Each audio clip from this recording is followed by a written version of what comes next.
Every hero reaches a breaking point. For Peter Parker, that moment came in one of the most iconic Spider Man stories ever told, Spider Man No More. This was not just another comic issue, this was the day Peter Parker walked away from being Spider Man and nearly gave up the mask forever. Today, we are breaking down the full story of Spider Man No More from Amazing Spider Man #50.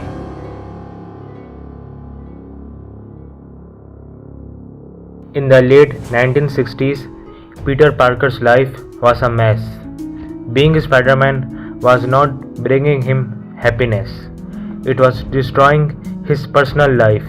He was broke, he was missing classes, his grades were slipping, and his friends and Aunt May constantly worried about him. And worst of all, no matter how many lives he saved, the Daily Bugle, especially J. Jonah Jameson, painted him as a menace.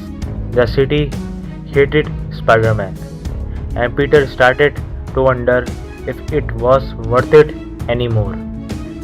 One night, Peter stops a group of thugs, but instead of being thanked, he is criticized and called a criminal.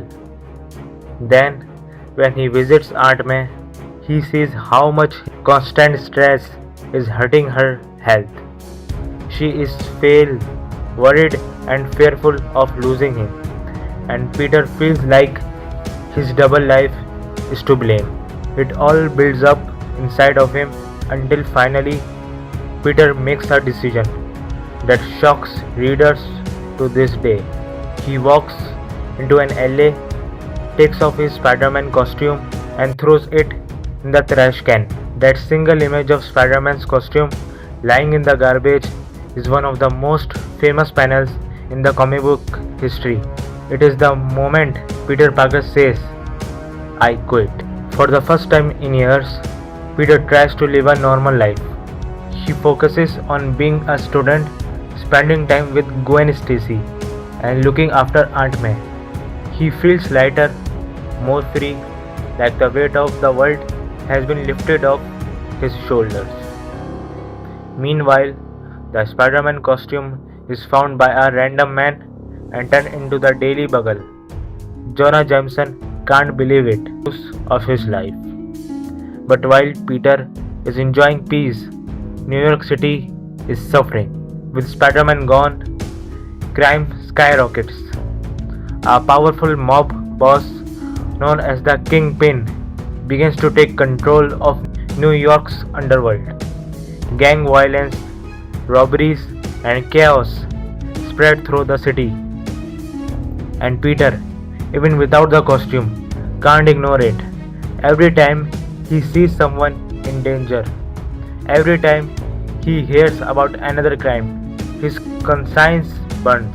Because deep down he knows with great power there must also come great responsibility. And no matter how hard he tries, he can't escape it. Eventually, Peter can't take it anymore. When he sees people in real danger, he realizes he has no choice. He can't walk away from Spider Man because Spider Man is who he truly is. Peter sneaks into the Daily Bugle to retrieve his suit. Jonah Jameson walks into his office only to find the costume missing. His celebration is over. The menace is back. Peter puts on the mask once again, swings into the night, and declares that Spider Man has returned.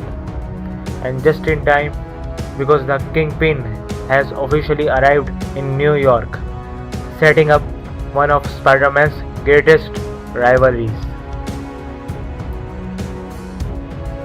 Spider Man No More is not just a story about a superhero quitting, it's about the weight of responsibility.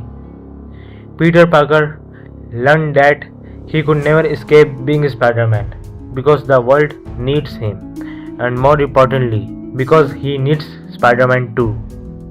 This single issue introduced the Kingpin, gave us one of the most iconic panels in Marvel history, and defined what it means to be Peter Parker.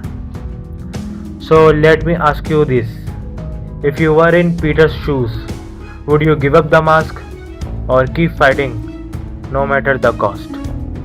Let me know in the comments, and don't forget to hit like and subscribe for more Spider-Man story breakdowns every day.